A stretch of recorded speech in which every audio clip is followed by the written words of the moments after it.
नमस्कार, मैं उमाशंकर शर्मा हाजिर हूँ फिर से एक नई जानकारी के साथ अपने यूट्यूब चैनल उमाशंकर शर्मा 1339 पर।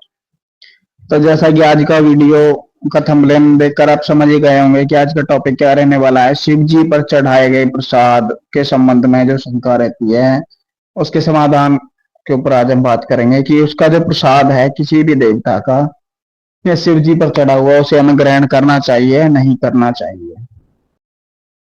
सबसे पहले निवेदन रहता है, यदि आप हमारे यूट्यूब चैनल पर नए हैं तो हमारे यूट्यूब चैनल उमाशंकर शर्मा 1339 को सब्सक्राइब अवश्य करें ताकि आपको पूजा संबंधी सभी जानकारी समय पर प्राप्त हो सके। तो टॉपिक पर बनते हैं। शिव पुराण के अनुसार शिव जी पर चढ़ाया गया प्रसाद ग्रहण करने से व्यक्तियों के समस्त पापों का विनाश हो जाता है, किंतु यह धार्मिक मान्यताओं में शिवलिंग पर चढ़ाया गया प्रसाद ग्रहण करने से मना भी किया जाता है। ऐसे में अधिकांश भक्तों के मन में यह संशय रहता है कि क्या उस प्रसाद को ग्रहण करें या नहीं। शिवलिंग पर चढ़ा हुआ प्रसाद ग्रहण ना करने के पीछे की कुछ मान्यताएं भी हैं जिनके बारे में हम आपको बताएंगे।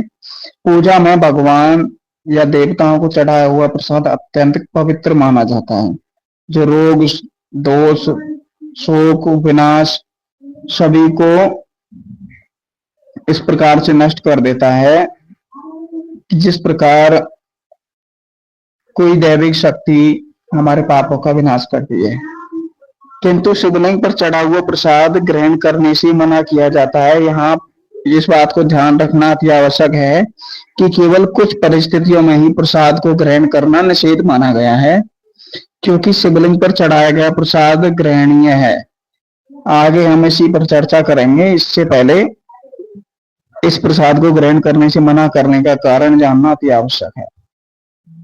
ऐसी मान्यता है कि भूत प्रेतों का प्रधान माने जाने वाले चंडेश्वर भगवान शिव के मुख से प्रकट हुए थे। पौराणिक मान्यताओं के अनुसार वैसे तो कैलाश पर रहने वाले सभी गण खुद शिव के ही अंशावतार हैं, ऐसे में उनका अधिकार शिव पूजा में चढ़ाए गए होम हवन आदि में भी होता है।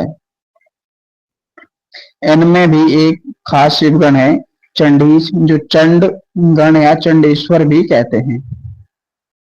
यह भगवान शिव के मुंह खोले जाने से प्रकट हुआ था। इस तरह शिव महादेव की भूख के प्रतीक भी माने जाते हैं। चंडेश्वर को लालसा का प्रतीक भी माना जाता है।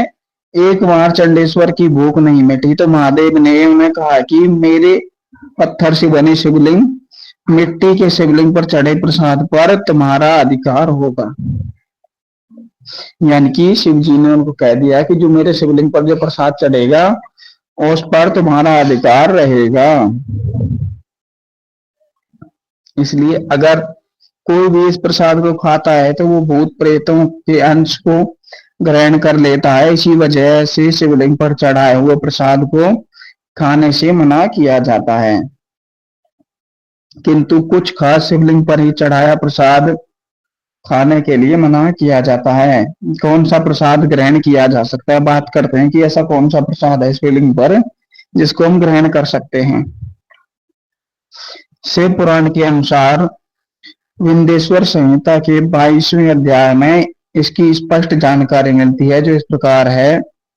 जहाँ चंड का अधिकार हो वहां शिवलिंग पर अर्पित प्रसाद मनुष्यों को ग्रहण नहीं करना चाहिए, किंतु जो चंड के अधिकार में नहीं है शिव को अर्पित हुआ प्रसाद ग्रहण किया जा सकता है। शास्त्रीय मान्यताओं के अनुसार आप शिवलिंग का प्रसाद ग्रहण करें या नहीं, यह इस बात पर निर्भर करता है कि शिवलिंग किस धातु या पदार्थ से बना हुआ है। साधारण मिट्टी पत्थर या चीनी मिट्टी से बने हुए शिवलिंग पर चढ़ाया भोग प्रसाद ग्रहण नहीं किया जा सकता, किंतु अगर शिवलिंग धातु वाणलिंग नर्मदा नदी के तट पर से लाए हुए पत्थर से बना हुआ या पारद शिवलिंग पर चढ़ाया गया प्रसाद सर्वथा ग्रहण करने योग्य होता है, उसे हम ग्रहण कर सकते हैं।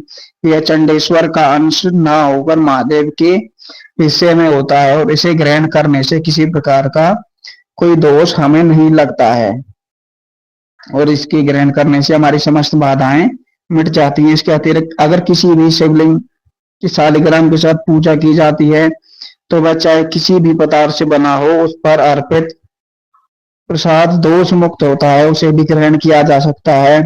इसके अलावा स्वयं भू लिंग अर्थात भक्तों के कल्याण के लिए जो स्वयं प्रकट हुए शिवलिंग तथा भगवान शिव को समर्पित सभी 12 ज्योतिर्लिंग जो हैं, उन पर चढ़ाए हुए प्रसाद को भी सभी ग्रहण कर सकते हैं, जिसमें कोई दोष नहीं लगता है। आशा करते हैं हमारा द्वारा दी गई जानकारी आपको अवश्य पसंद आएगी। जानकारी पसंद आए तो हमारे यूट्यूब चैनल मासूम फरमाते रहो, इसको सब्सक्राइब अवश्य करें। हर हर महादेव।